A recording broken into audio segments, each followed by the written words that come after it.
నీకు పాలకోవా అంటే ఎంత ఇష్టమో ఇందాక నువ్వే చెప్పావు కదా.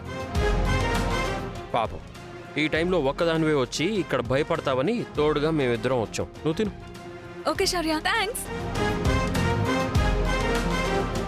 అవును, ఇందాక నీ చేతికి కట్టుండాలి, ఇప్పుడు లేదేంటి? ఓరి దేవుడా, అది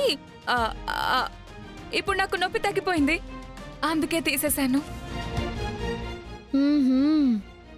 10 నిమిషాల ముందున్న ఓర్వలనంత నొప్పి 10 నిమిషాల్లో మాయమైపోయిందన్నమాట. ఇట్స్ మ్యాజిక్ రామా, నీకు తెలీదా?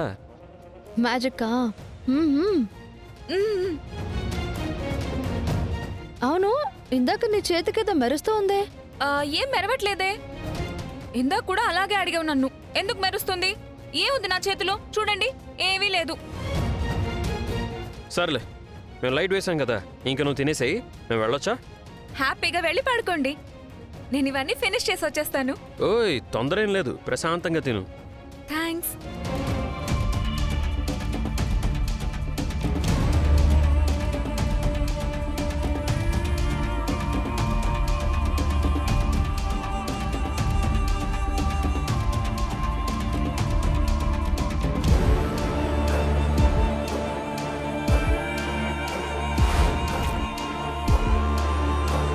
సారీ సార్, ఇందాక పవర్ పోయినప్పుడు తన చేతికి ఉంగరం మెరిసింది కదా, ఇప్పుడు ఒకసారి లైట్ ఆఫ్ చేసి చూడండి.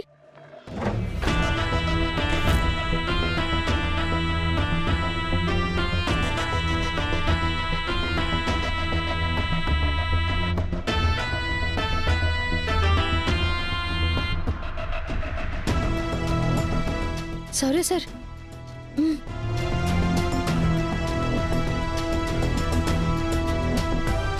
లైట్ ఆన్ చేయండి సార్.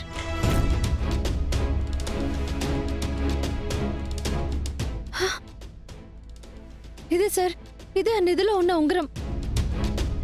ఆ రోజు ఈ ఉంగరాన్ని నేను చూశాను సార్. ఇది ఖచ్చితంగా అమ్మవారి ఉంగరమే.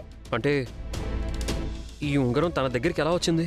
సార్, ఆ రోజు జరిగిన దొంగతనానికి అష్మితకి ఏదో లింక్ ఉంది సార్. అది నాటకం ఆడుతుందని అర్థమైపోయింది. ఇప్పుడే వెళ్ళి ఆ పాలకోవని దాని నోట్లో కుక్కేసి నోరు మూసేస్తే ప్రాణం గాలిలో కలిసిపోతుంది. దాన్ని రామ, ఏ దొంగ నేను దొంగనని చెప్పుకోరు. తనకి ఈ దొంగతనంలో ఇన్వాల్వ్మెంట్ ఉందని మనకు అర్థమైంది కాబట్టి ఇప్పుడు మనం వెళ్ళి తన మీద సీరియస్ అయినంత మాత్రాన మనకి ఉంగరం మాత్రమే దొరుకుతుంది.